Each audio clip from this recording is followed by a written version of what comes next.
అది కాదమ్మమ్మా. సుందరి, అసలు నువ్వు ఏం చెప్పాలనుకుంటున్నావో ఏం నిరూపించాలనుకుంటున్నావో కూడా మాకు అర్థం కావటం లేదు. వాళ్ళిద్దరూ చిలకా గోరింకెల్లా ఉంటే నువ్వేదో శత్రువుల్లో ఉన్నారన్నట్టు నిరూపించడానికి ప్రయత్నిస్తున్నావు. ఇంకొకసారి ఇలాంటి పనులు చేయకు.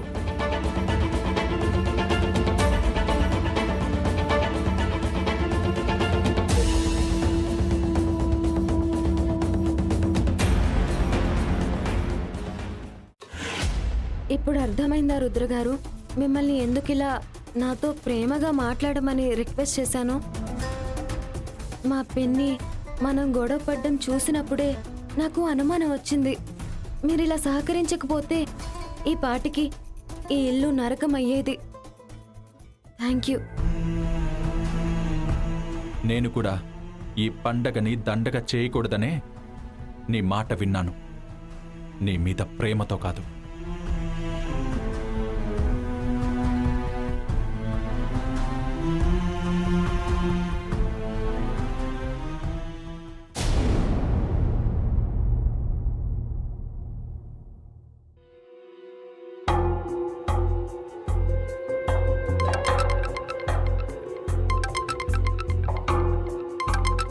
వీర్రాజు ఫోన్ చేస్తున్నాడేంటి?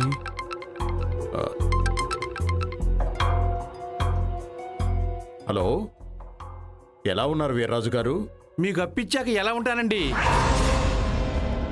బీపీ షుగర్లు దండిగా పెరిగిపోయి గుండె ఎప్పుడెప్పుడు ఆగిపోతుందా అన్నట్టున్నాను. ఆ, అవే మాట్లాడండి. నా మాటల గురించి పక్కన పెట్టండి, మీ చేతల గురించి తేల్తండి. మీకు ఇచ్చిన గడువు అయిపోయింది. మిమ్మల్ని గడప దాటించే టైము వచ్చేసింది. రేపు ఉదయమే వస్తున్నాను. మిమ్మల్ని ఇంట్లోంచి నెట్టి మీ ఇల్లు వేలం వేసి మరీ మీ దగ్గర రావాల్సిన డబ్బులు రాబట్టుకుంటాను. దయచేసి అంత పంచేయకండి వీర్రాజు గారు. కొత్తగా పెళ్ళైన మనవరాలు భర్తతో పాటు పండక్కనొచ్చింది. కాస్త ఈ పండగ వెళ్లే వరకు నా గడువివ్వండి. ఏదో విధంగా నేను మీ అప్పు తీర్చేస్తాను. మీకు గడువు ఇవ్వటం అయ్యింది, గౌరవం ఇవ్వటం అయ్యింది. ఆ రెండూ మీరే నిలుపుకోలేకపోయారు. అందుకే నేను గొడవ చేయాల్సిన పరిస్థితి ఏర్పడింది. రేపు ఉదయమే వస్తున్నాను, చూసుకోండి మరి. వీర్రాజు గారు, వీర్రాజు గారు,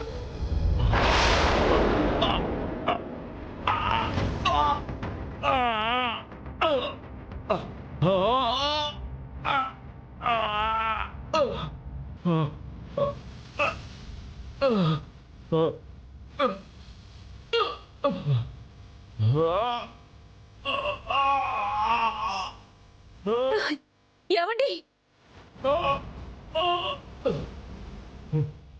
ఏమండి ఏమైందండి? ఏమండి ఏమైందండి? కామాక్షి, కామాక్షి!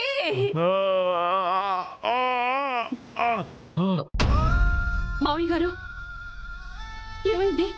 ఎందుకు అలా ఉన్నారు? కామాక్షి, వెళ్ళి మంచినీళ్ళు తీసుకురా. ఏమండి ఏమైందండి? ఏమండి? అత్తయ్య గారు, ఇదిగో.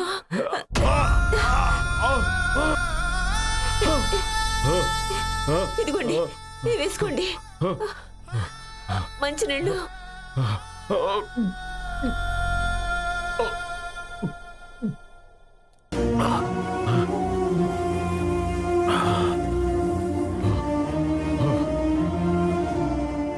ఏమైంది? ఏమైంది నాన్న? హఠాత్తుగా ఊపిరి తీసుకోవటానికి ఇబ్బంది పడుతున్నారా? హఠాత్తుగా ఏమైంది నాన్న? వీర్రాజు ఫోన్ చేశాడ్రా. తన డబ్బులు ఇవ్వకపోతే రేపు ఇంటికొచ్చి గొడవ చేస్తానంటున్నాడు.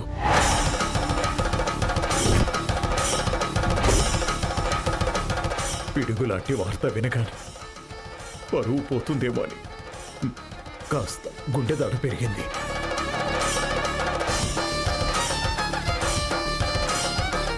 ఈ వీర్రాజొకడు మనకి శనిలా దాపురించాడు. వాడి పీడ ఎలా విరగడవుతుందో కూడా అర్థం కావటం లేదు. వాడి డబ్బులు వాడి మొహాన కొడితే గాని వాడి పీడ విరగడవదు. మనకు ప్రశాంతత తిరిగి రాదు. కానీ ఇప్పటికిప్పుడు అంత డబ్బు ఎలా తీసుకొస్తామండి? అదే తెలిస్తే ఇప్పటి వరకు ఆలోచించేవాణ్ణా, ఇప్పటి వరకు ఎదురు చూసేవాణ్ణా? ఏదో విధంగా ఆ వీర్రాజు డబ్బు వాడి మొహాన కొట్టి వాడి గొడవ వదిలించుకునేవాళ్ళం.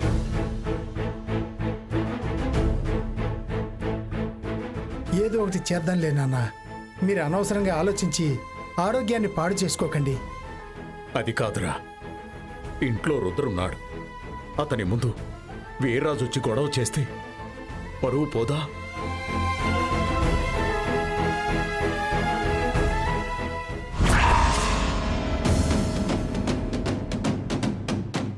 మావయ్య గారు, రుద్రొస్తున్నాడు.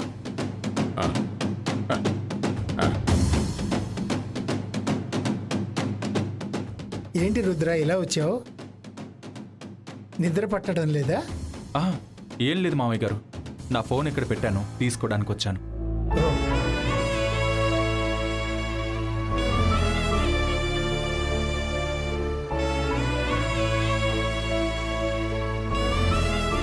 మీరందరూ ఏంటి ఇంకా పడుకోలేదు?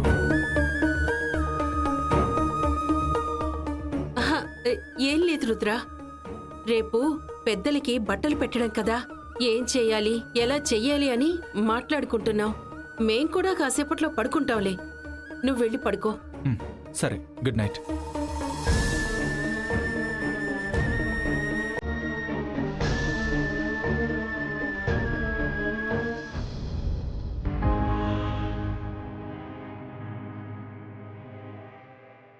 రేపు రుద్ర వెళ్ళిపోయే వరకు ఈ విషయం గురించి ఇంట్లో ఏ గొడవ జరగకుండా ఉంటే నాకదే చాలు. ఆ వీర్రాజుని బతిమాలో బామాలో గొడవ పెట్టొద్దని అడగాలి. అవును నాన్న. రుద్ర వెళ్ళిపోయాక వీర్రాజును ఏదో రకంగా రిక్వెస్ట్ చేద్దాం. మీరు ప్రశాంతంగా పడుకోండి.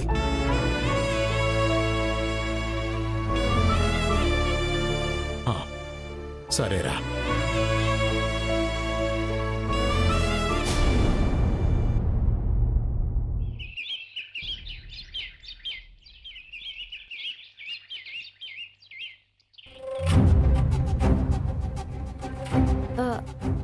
రుద్రగారు లేరేంటి? రుద్రగారు, రుద్రగారు!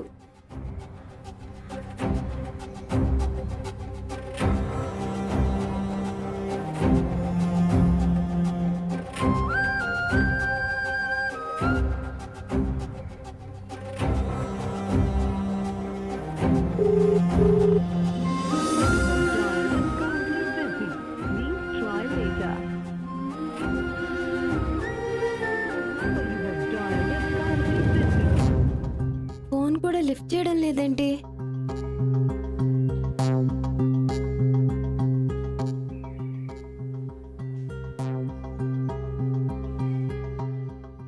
ఈశ్వరి, ఎవరి కోసం ఇందాకటి నుంచి తెగ వెతుకుతున్నావు? రుద్రగారి కోసం పెద్దమ్మా. ఎక్కడికి వెళ్ళారో తెలియడం లేదు, ఇంట్లో కూడా ఎక్కడా లేరు. నాకు కూడా ఉదయం నుంచి రుద్ర ఎక్కడా కనిపించలేదు ఈశ్వరి. ఫోన్ చేయలేకపోయావా? ఫోన్ చేస్తున్నా లిఫ్ట్ చేయడం లేదు నానమ్మ.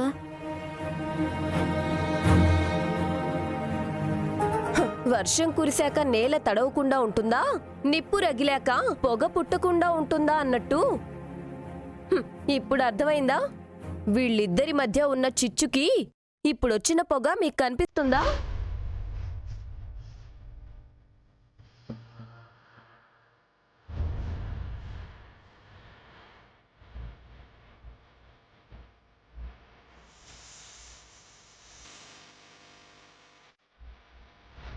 ఓసే సుందరి, నీ సామెతల భాషలో కాకుండా కాస్త సరళమైన భాషలో చెప్పవే, అప్పుడైనా అందరికి అర్థమవుతుంది. ఈశ్వరికి రుద్రకి మధ్య మనకి కనిపించని చిచ్చేదో రగులుతుందని నేను ముందే చెప్పాను. నా మాట ఎవ్వరూ వినలేదు. ఆ మంట వల్లే ఇప్పుడు ఎవరికంటా కనపడకుండా రుద్ర వెళ్ళిపోయాడు. అయ్యో, అదే లేదు పిన్ని, నువ్వు పొరపడుతున్నావు. ఏంటి పొరబడుతున్నానా? కళ్ళకింత స్పష్టంగా కనిపిస్తుంటే పొరబడుతున్నావు, పొలమారుతున్నావంటావేంటీశ్వరి? నాకు రుద్రగారికి ఏ గొడవలు లేవు పిన్ని. లేకపోతే ఎవ్వరికి ఒక మాట కూడా చెప్పకుండా ఎవ్వరి కంటికి కనిపించకుండా ఉదయమే ఎక్కడికి వెళ్ళిపోయినట్టు? ఫోన్ చేస్తున్నా ఎందుకు లిఫ్ట్ చేయనట్టు?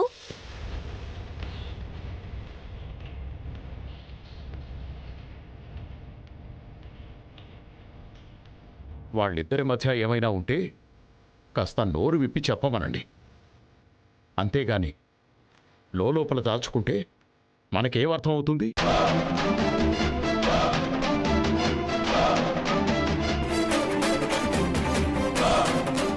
ఏంటమ్మా ఈశ్వరి ఇది? రుద్ర నీతో బాగానే ఉంటున్నాడా? మీ సంసారం బాగానే సాగుతోందా?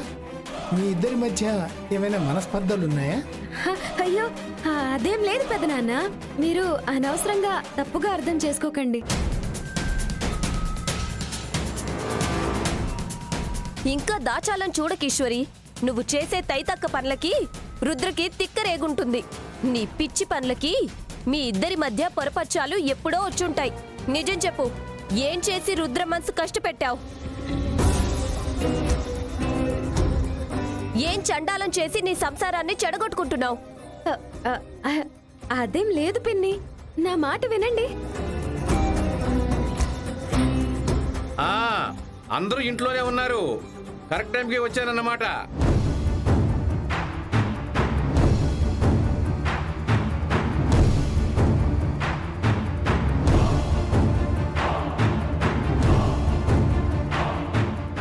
వీర్రాజు గారు, నేను మీతో తర్వాత మాట్లాడతాను. దయచేసి మీరు వెళ్ళిపోండి. అదేం కుదరదు. నేను ఇప్పుడే మాట్లాడి తీరాలి. మాట్లాడాకే వెళతా.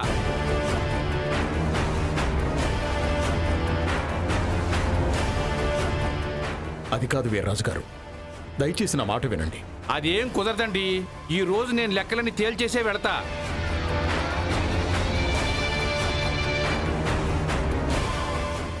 ఇదిగో చూడండి, మీ అప్పు అనా పైసలతో సహా తీరిపోయింది.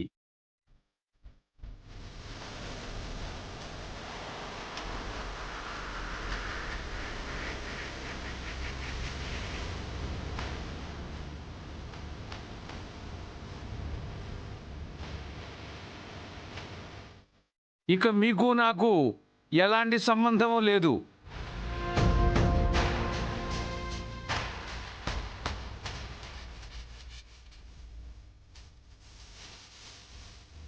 నేనేమో అప్పు తీరిపోయిందని చెప్పడానికి వచ్చాను. మీరేమో నేనేదో అప్పడంగా లాక్కెళ్ళిపోవడానికి వచ్చినట్టు చెప్తున్నారండి పద్మనాభం గారు. అప్పు తీరిపోవడం ఏంటి వీర్రాజు గారు? ఎవరు తీర్చారు?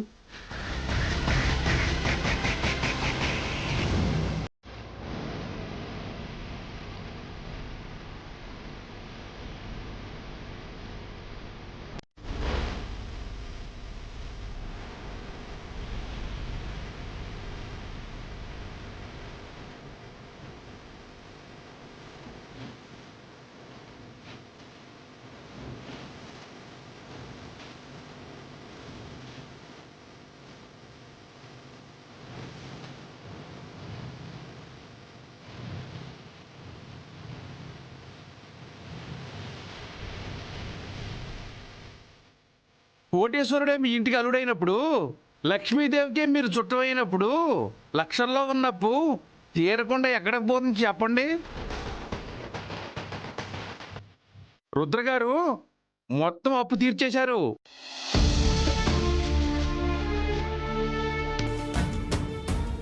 వీర్రాజు గారు, మీ అప్పు తీరిపోయింది కదా? ఇప్పుడు మీకు సంతోషమేగా?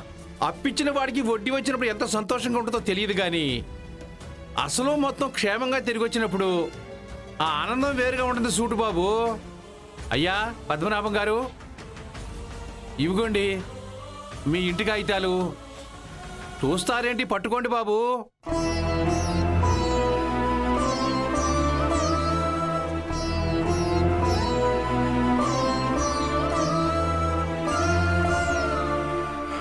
సరే మరి, కావాల్సినంత ఆనందం దక్కింది కదా, వెళ్ళి పండుగ చేసుకోండి. సరే బాబు, మరి ఉంటా. అందరికీ నమస్కారం. అయ్యా ఉంటాను. సరే.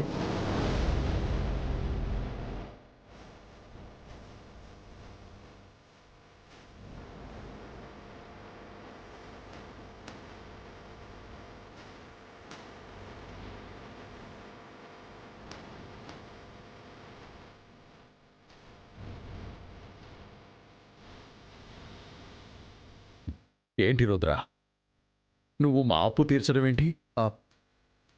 సంతోషాన్ని మాత్రమే పంచుకుంటే ఎలా తాతయ్య గారు? సమస్యల్ని కూడా పంచుకోవాలిగా. కానీ నువ్వు ఈ ఇంటి అల్లుడివి.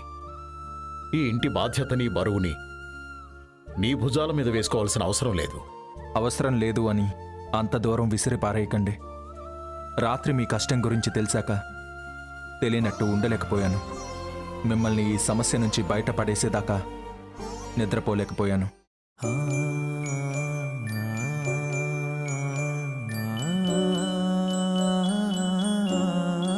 రేపు రుద్ర వెళ్ళిపోయే వరకు ఈ విషయం గురించి ఇంట్లో ఏ గొడవ జరగకుండా ఉంటే నాకదే చాలు.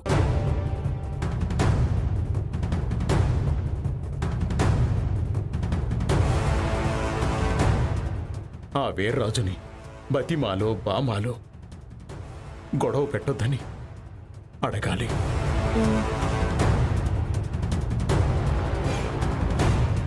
అవును నాన్న, రుద్ర వెళ్ళిపోయాక వీర్రాజును ఏదో రకంగా రిక్వెస్ట్ చేద్దాం. మీరు ప్రశాంతంగా పడుకోండి.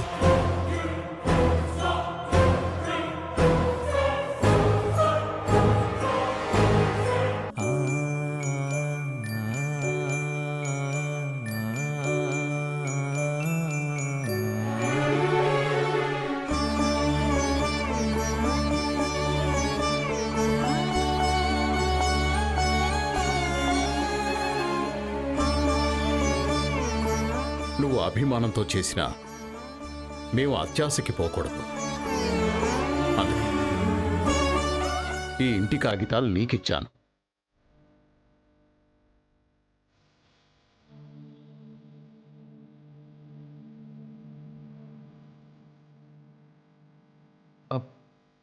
ఇవి నాకు దయచేసి వద్దనకు రుద్ర. ఎప్పుడైతే వీర్రాజుకు మేము ఇవ్వాల్సిన డబ్బు నీకు తిరిగిస్తామో అప్పుడే ఈ కాగితాలు నేను వెనక్కి తీసుకుంటాను. అప్పటి వరకు ఈ ఇల్లు నీ ఆధీనంలో ఉన్నట్టే.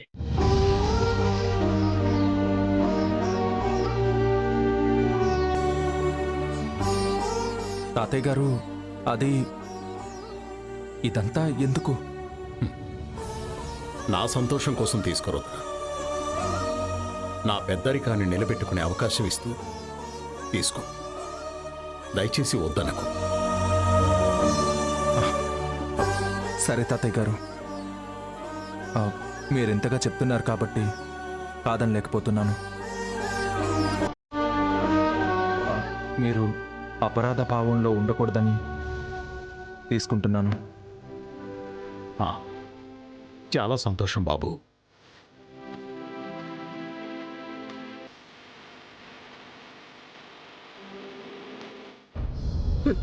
సరిపోయింది. మింగడానుకున్న 4 మెతుకులు కూడా మూతుబరిలా దానం ఇచ్చినట్టు ఉన్న ఈ ఇల్లు కూడా ఈ రుద్రపాలు చేస్తున్నారు. అప్పెలాగో తీర్చేశాడు కదా, సైలెంట్గా కూర్చోకుండా ఈ చచ్చు నిర్ణయాలు ఎందుకు తీసుకుంటున్నారు ఏంటో. లక్కమాంబ, ఆ పూజ సంగతి ఏదో చూడండి. అలాగే అండి. రండి. కామాక్షి, ఇవి తీసుకో.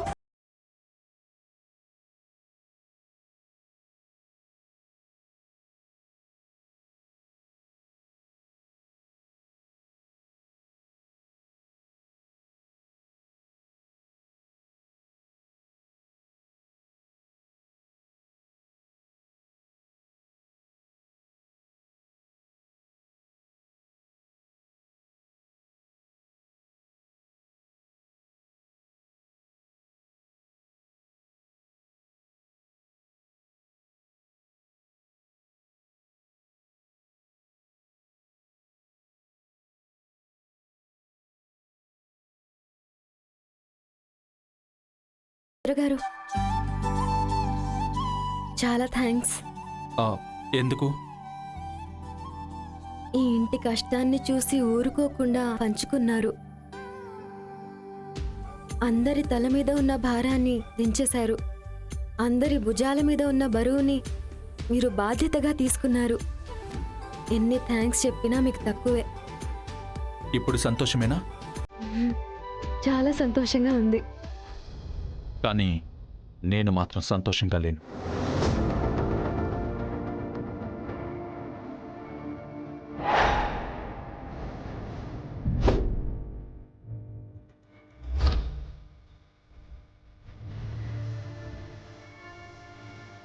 ఏమైంది రుద్రగారు? నేను మీ కష్టాన్ని తీర్చడానికి కూడా సిద్ధపడ్డాను, కానీ నువ్వు నా పతనాన్ని కోరుకున్నావు, నా పరువు తీయడానికి సిద్ధపడుతున్నావు. నేనెలా సంతోషంగా ఉంటాను?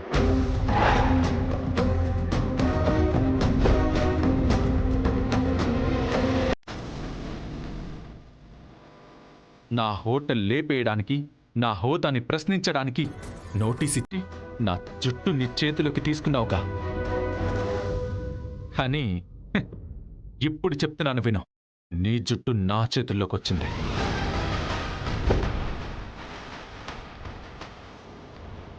నన్ను గెలవడానికి ఏ నోటీస్ అయితే అడ్డం పెట్టుకున్నావో ఆ నోటీసు వెనక్కి తీసుకోకపోతే నేనొక ముందడుగు వేయాల్సి వస్తుంది. ఈ ఇంట్లో నుంచి అందరినీ వెళ్ళగొట్టాల్సి వస్తుంది.